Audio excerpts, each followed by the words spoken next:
And some members of parliament have described as unfortunate a recent CDD Afrobarometer report, which has put MPs and parliament as the third most perceived corrupt institution, only after the police and the presidency.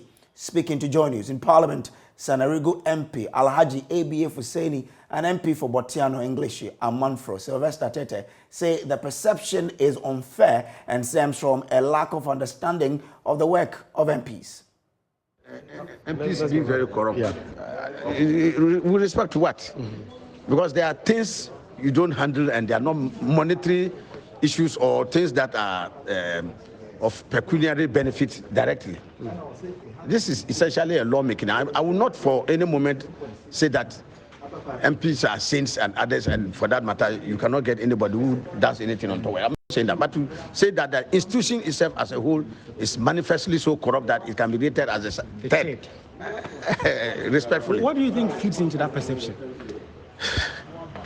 Maybe some people have some disappointment with Parliament, MPs, for that matter, in terms of maybe the way the situation have gone to the point that life has deteriorated sharply for most Ghanaians. And so, in that anger, they can say that you refuse to do your work well. So that's what I'm saying. It depends on the parameters within corruption has been defined. If it's sometimes neglecting to do certain duties, like exercising critical oversight over the executive, which people think that maybe the allegation will be that you have been compromised because you have not done that. But they should be cognizant of the party system. That if you have a majority in the House, they will simply use the majority to pass.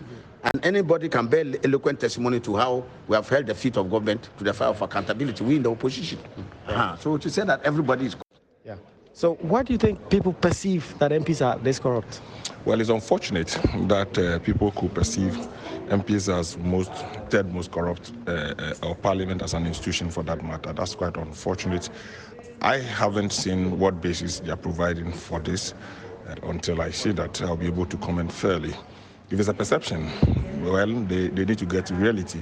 If you see the state of MPs, you are a parliamentary correspondent here.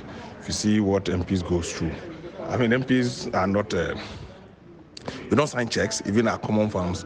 You go to the district assembly, you don't sign. You only initiate a program, and it's paid for. So I wonder how an MP could be corrupt to that extent. So let's see the report, interrogate it further. People are doing this such a survey.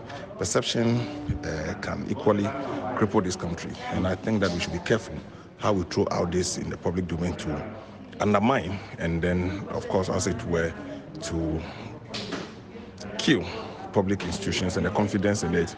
If Parliament, what we go through, and we are being bastardized to this extent, I think it leaves much to be desired, and we should be careful about that.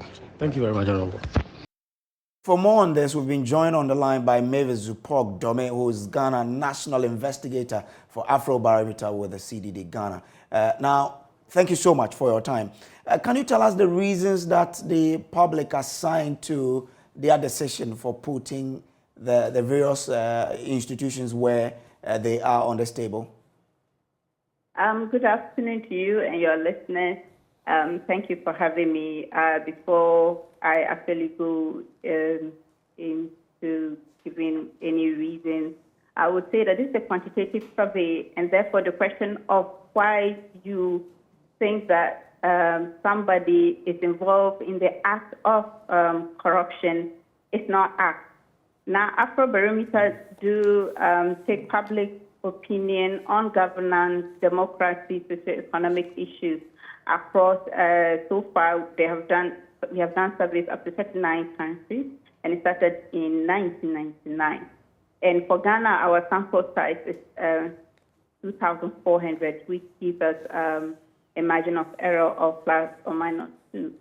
And we do use population proportion, and then we use randomness, and that means that every adult citizen above 18 can be interviewed.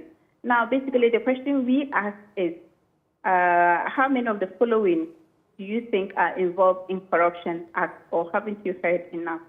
A respondent have the option of I haven't heard enough.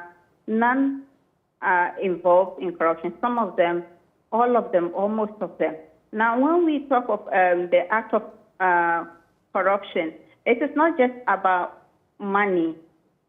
Corruption is not just, if you look at corruption, it's not just about money. even abuse of power to personal gain, it can be seen as corruption. So it's any illicit act that you being put in authority and trusted with a position that is termed as corruption. And you and how are people perceptions formed? It's about lived experience. At the same time, it's about the information that people hear about these people, either through their daily life or other things. So it is something that we should really take to heart what the people see about us and not hold it against the people. It is what we do and the people experience. It's what they are telling us. So if I understand, the people were not asked why they chose a certain reason or a certain answer as to why this institution is more corrupt, right? No, but even if you look at some of our questions, for instance, we ask about their experiences in accessing public services, right? So if you look at even the findings around that, whether you have contacted a police person, if you had to pay bribes to get the service that you needed, whether MPs do their due diligence, and whether the MPs do listen to people. All these things make people form perception. These findings can easily let you know whether they form the perception that are formed there. For instance, 4 in 10 have said that they have paid bribes either to get away from a situation they are in with the police, or have paid a bribe to get police assistance. So these, they may be perception, but they are informed by their experiences and also what is done around the society. And just this year alone, we have had a lot of issues of corruption in various offices. Some have been prosecuted. Some have been prosecuted. Some have been prosecuted out of these cases. So all these things inform people around issues of corruption in the country.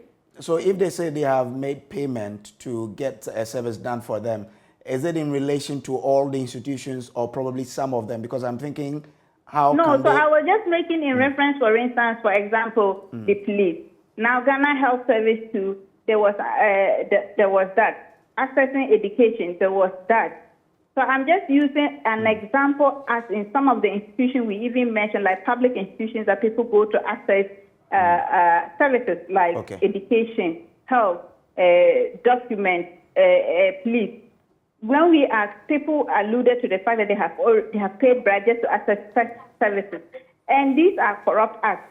And corrupt acts is not just only about money. As I said, it's even abuse of power is also corruption. So we shouldn't look at it as whether you have looted money or not. There's a lot that is involved in thinking about somebody using power to his personal gain or not.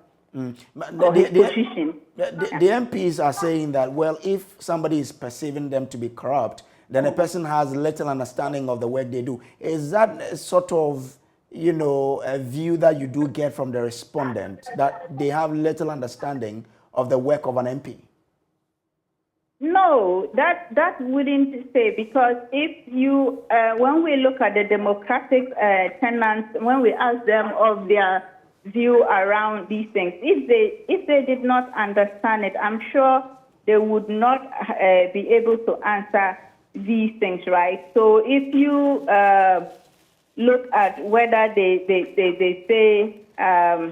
they should be careful of what they say, or political parties, people in office go unpunished for crimes they commit. If they don't understand these issues, they would not answer them. They understand these issues, and these are their views to these issues. When assessing the performance, they do say what the MPs barely listens to them, and they assess MPs fairly badly in performing their duty.